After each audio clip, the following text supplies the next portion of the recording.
All right, now for the big money items. Hey guys, I'm Nate. Welcome back to the channel. So I've talked before in my channel about how you might want to consider thinking about buying a used Hellcat, especially now that manuals are hard to find. Your bet may be just to purchase a used one.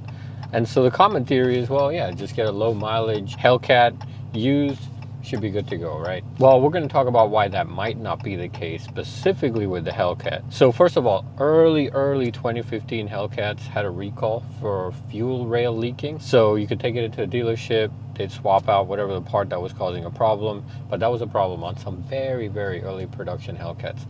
I'm pretty sure that that recall would apply even if you bought it used, but if you do buy 2015, just make sure that that recall either doesn't apply or it's already been taken care of. That's a pretty dangerous problem if it were to transpire. The next thing, and I had to actually look for this when I bought my Hellcat, is the radiator hose. Apparently they needed a second clamp on the radiator hose and they didn't have it. And so the radiator hoses were prone to popping off, and then poof, there goes all your coolant. Your coolant's gone, your engine's gonna overheat. You don't know what kind of damage you're gonna have from that. So make sure you got that second clamp, or make sure that that hose is pretty tight. Should be good. Again, really early 2015 Hellcats had that problem. All right, so that's the easy stuff. What's the other things that could go wrong on the earlier builds?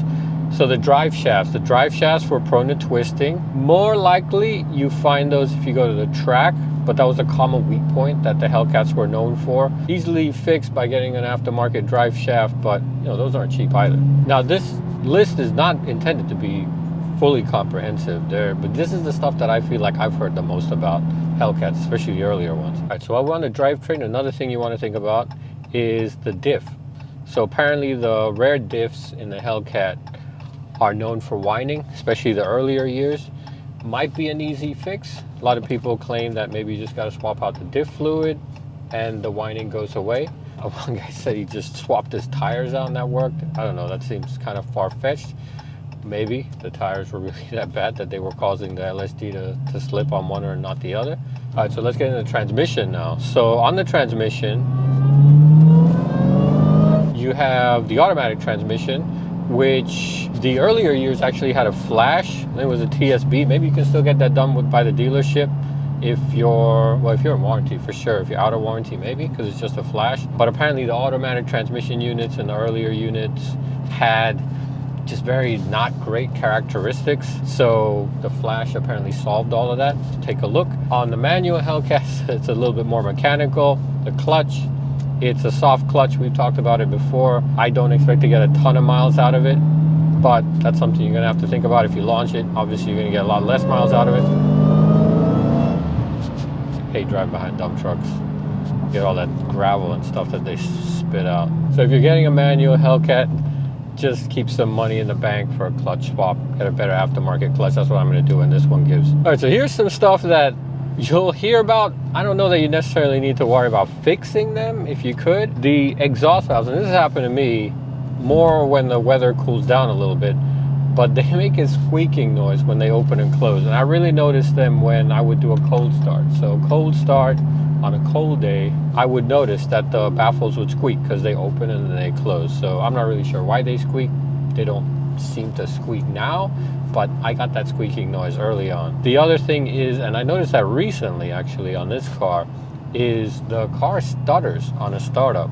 It doesn't do it all the time, but sometimes you'll start it up and it's just like thinking it wants to start, like, yeah, I think I can.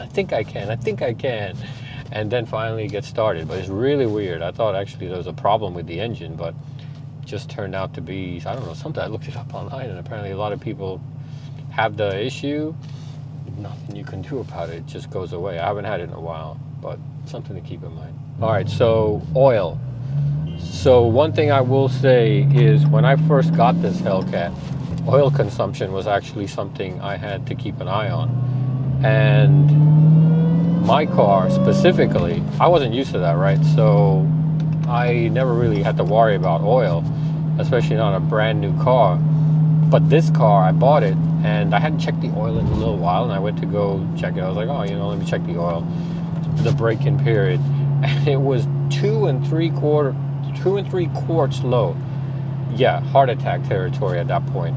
So oil consumption was a problem. It doesn't seem to be a problem anymore. So now it's pretty well under check, but oil consumption is something you got to keep an eye on. on the same note of oil, the earlier Hellcats, I don't know if this is still a problem, had a problem with the oil cooler lines.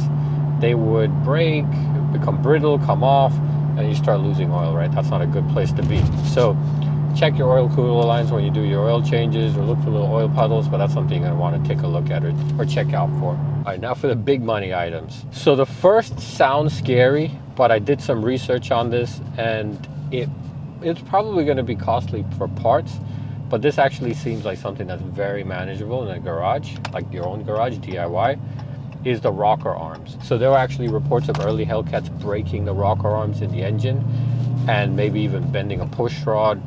So that's in engine internals, right? And every time I hear engine internals, I start freaking out a little bit.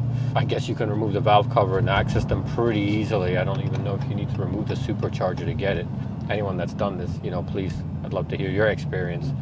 So that's something you got to keep an eye out for. I don't know that you're going to find out if this is going to be a problem until it actually happens. Something to keep in mind for earlier Hellcats. I think you get the misfire codes if it actually does happen. So keep that in mind. And then the last but not least, but this is the most common problem, pretty expensive problem. I did a whole video dedicated to this on mine, the supercharger bearings. So I mean, if you've just even looked up Hellcats and kind of what to think about before buying one, that's definitely up there on the list. The early units, 2015 into 2016, had a problem with the bearings. I guess they weren't the right type of bearings or whatever it was, but those bearings would fail. Mine are failing. They're in the very early stages of it. But you're going to be looking at a pretty hefty repair bill for that one. You're either going to need to get a new supercharger, or you can do the refurb. Check out my other video for kind of your options on that. But if you do buy a low mileage 2015 or 2016 Hellcat that has not had this replaced with a newer unit, then you're probably going to be looking at that being something you're going to be spending money on at some point. That's probably the #1 thing that you're going to want to check into if you're buying a low mileage early year Hellcat. See if that's been done. If it hasn't been done, I would just figure that cost into buying that car, because you're probably going to have to do it at some point. All right, if you guys have any other ideas, now I saw a ton of other stuff when I did my research on stuff that can go wrong with Hellcats, but these seem like the ones I'd heard about that were a little bit more common, so I didn't want to go into a whole list. Like some dude had like a 42 item list. So if you have anything, post down in the comments. I'd love to hear from you. Otherwise, check out these next videos. Hope you guys enjoyed this one, and I'll see you there. Thanks. Bye.